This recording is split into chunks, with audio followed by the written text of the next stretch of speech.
Joining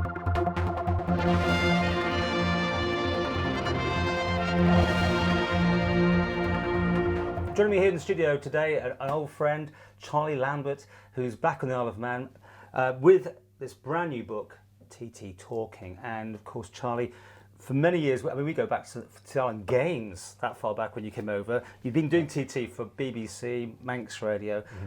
No longer, but you still got it in your blood, I guess? Yeah, I have. And after many years covering for BBC Northwest and then, of course, Radio TT, I realised I had a lot of experiences that I wanted to get out there. So I come up with the title TT Talking, which seems quite appropriate under the circumstances. And it tells the story of the races during the period when I was lead commentator. That's 2004 to 2012. But it's not just the races, it's the characters behind the scenes. It's what was going on in the commentary box, trying to give a bit of texture and context, and maybe discussing some of the things that perhaps haven't been written about too much.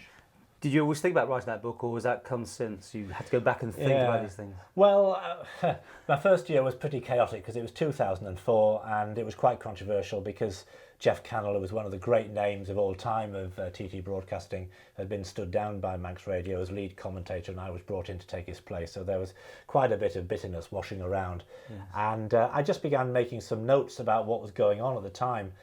And I did that for a couple of years, and then I thought, well, if I carry on doing this job long enough, I might have enough here to bring out a book one day. So when it was my turn to be stood down by Manx Radio a couple of years ago, I thought, well, it's now or never. So I put it all together and developed it, and I did one or two bits and pieces, and came up with 60,000 words, and here it is. You've been doing some book signings and a lot of interest, I hear. Yeah, it's been going really well. I'm grateful to the booksellers on the Isle of Man for really giving it a push. Particularly the Lexicon in Strand Street, they've been great. Up at the TT Grand Strand, the Duke shop there, and Waterstones as well. And it's nice to see people.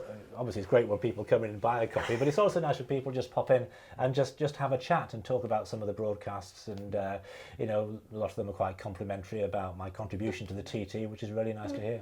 Well, let's talk about the TT. I mean, where's it going in your view?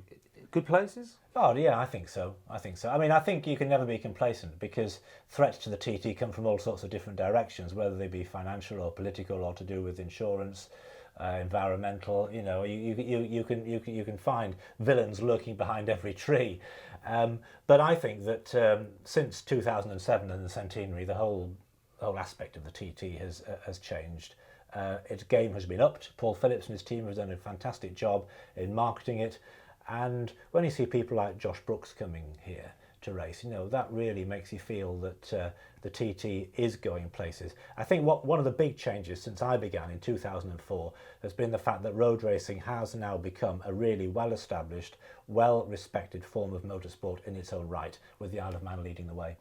Do you still wish you were up in the tower doing your job? Oh, absolutely. Yeah, I mean, it's live broadcasting, isn't it? There's nothing better than live broadcasting.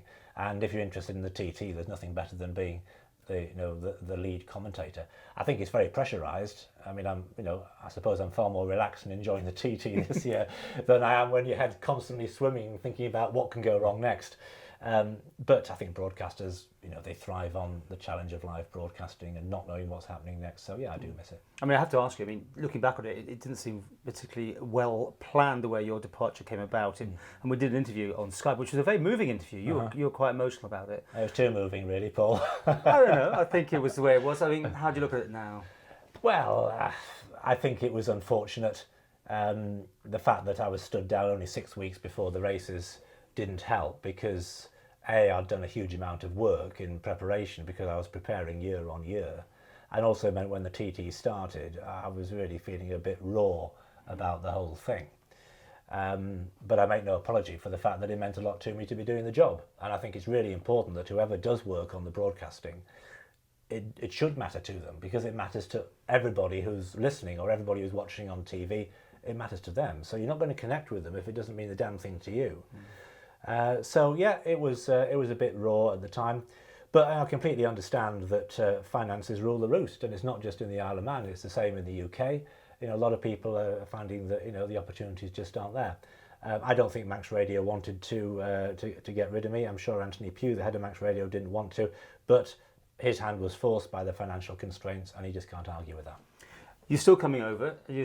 looking still to keep coming over. I mean, Oh yeah, I Yeah. think so yeah, it's fantastic. I mean, there is no buzz like it, and you know, I live in Liverpool, so you're constantly aware of how close the Isle of Man is, and you know what a big event the TT is. well, who knows? There's still this talk that it might go live, although I'm not quite sure in my head how that's going to work. But would you like to see it on television and you maybe do some commentary on that, for Oh, instance? well, that would be fantastic, obviously, yeah, I'd love to do that. But, I mean, North One have got a fantastic team, and if it was going to go live, I'm sure there'd be the people who would be involved in it. I think the thing about live TV is that we see it at the Northwest 200, and the all-important ingredient there is the helicopter, because when the bikes leave the start-finish area, you've got a consistent signal coming down from the helicopter, so the commentators have got something to talk about. There is no big reason why that shouldn't happen here. You know, it can be done. There's no question that it can be done. But obviously with the logistics, it would cost a heck of a lot more. And I think that's probably what's holding it back. I think the other big thing is the sheer nightmare of scheduling it. You know, where would it go out? Again, the Northwest is probably showing the way because it's live online. And I think that's where the market would be for the TT. No scheduler could possibly put the TT into a schedule and expect it would start on the dot of 11 o'clock and finish on the dot of 3 p.m. Anything can happen, as we know, and you know, and that's one of the big problems with terrestrial or satellite screening. I was thinking actually how much time you used to fill in, you know, when they were over to the grandstand Yeah. and then nothing happened. Yeah, that's right. That's right. Well, again, I think that's, you know, that's part of it, isn't it? You know, when nothing's happening. But when you think about it, as the you know the anchor commentators up there in the grandstand, an awful lot of the time nothing's happening anyway, because even when the racing is on, they're not in front of you for very long.